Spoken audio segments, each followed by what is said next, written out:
Most people look at a chart that has been bleeding for months and see a dead asset.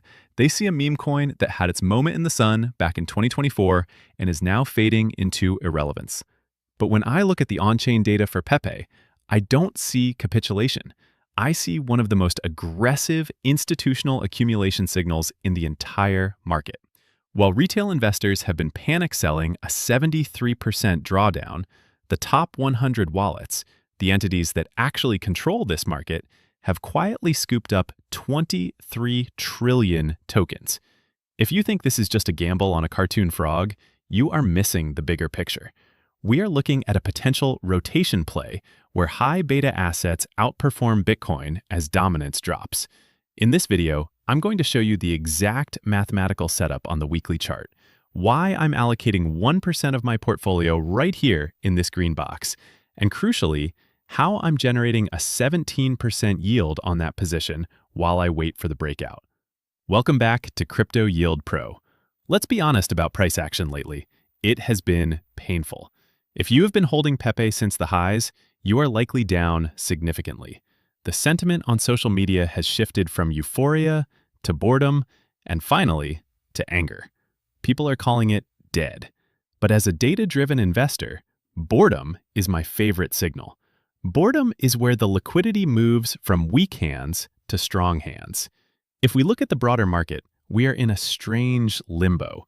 Bitcoin is chopping, and altcoins are bleeding against it. However, we have to separate price from adoption. Usually, when a meme coin price drops 70%, the users leave. The community evaporates. But look at the holder count growth. It is a straight line up. We are currently sitting at over 512,000 unique addresses. From May 2023 all the way to today, through every crash and every rally, this metric has been monotonic. It only goes up. This tells me that despite the volatility, the network effect is expanding. We have moved past the player versus player phase, where early insiders dump on retail. We are now in the distribution phase, where the asset becomes a staple in the crypto ecosystem, much like Dogecoin did in the previous cycle. But why does this matter right now? Because while the crowd is looking at the dollar value, the smart money is looking at the Bitcoin pair. Let's dig into the on-chain intelligence because this is the backbone of my thesis today. I was analyzing a report from Santiment, and one specific data point jumped out at me. It is called the supply held by top addresses. Here's the reality. Pepe dropped approximately 73% from its market cap top. A drop that large usually scares away big capital, but this time it did the opposite. During this correction, specifically in the last 4 months, the top 100 largest wallets reversed course. They didn't just hold, they accumulated 23 trillion tokens. Think about the psychology of that. While the average trader was selling at a loss or being liquidated during the October crypto crash, whales were absorbing 23 trillion units of supply. This is a classic bullish on-chain divergence. Price goes down, smart money holdings go up. They are front-running a move. Why are they buying? It comes down to the rotation thesis. There is a chart circulating from an analyst named Rexa regarding the Pepe Bitcoin pair. The logic is simple but powerful. When Bitcoin rallies 50 to 100%, its dominance eventually hits a ceiling. When that dominance drops, liquidity doesn't just disappear, it rotates.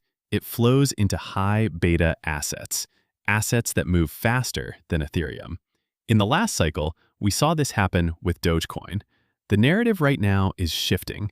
We are seeing influential voices in the space, like Slumdoge Millionaire, openly discussing a flippening where Pepe outperforms Doge this year. This isn't just internet noise, it is a battle for mindshare. In the meme economy, attention is the asset. If the market perceives Pepe as the leveraged beta play on Ethereum, similar to how Doge is the beta play on Bitcoin, then that 23 trillion token accumulation makes perfect sense.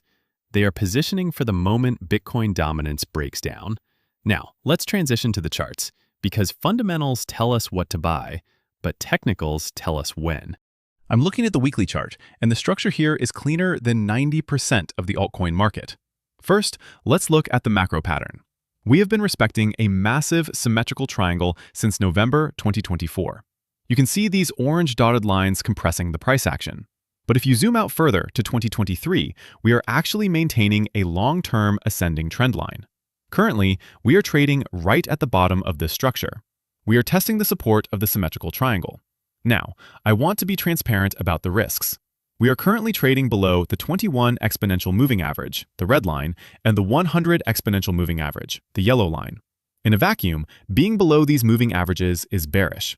It means momentum is currently in favor of the sellers. However, we have a massive signal on the oscillators. Look at the Heikin-Ashi relative strength indicator at the bottom of the screen. We are sitting between the oversold and neutral zone, pointing upward. But more importantly, look at the divergence. Price has made a lower low, indicated by the candles. But the indicator has made a higher high, indicated by those yellow arrows. This is a confirmed bullish divergence on the weekly timeframe. This signals that the selling momentum is exhausted. The bears are running out of steam. We are also sitting on top of the 1618 Fibonacci extension level. This level acted as a massive floor during the crypto flush event back in October. It is a proven demand zone. So, we have a convergence of support, the triangle trendline, the 1618 Fib, and a weekly bullish divergence.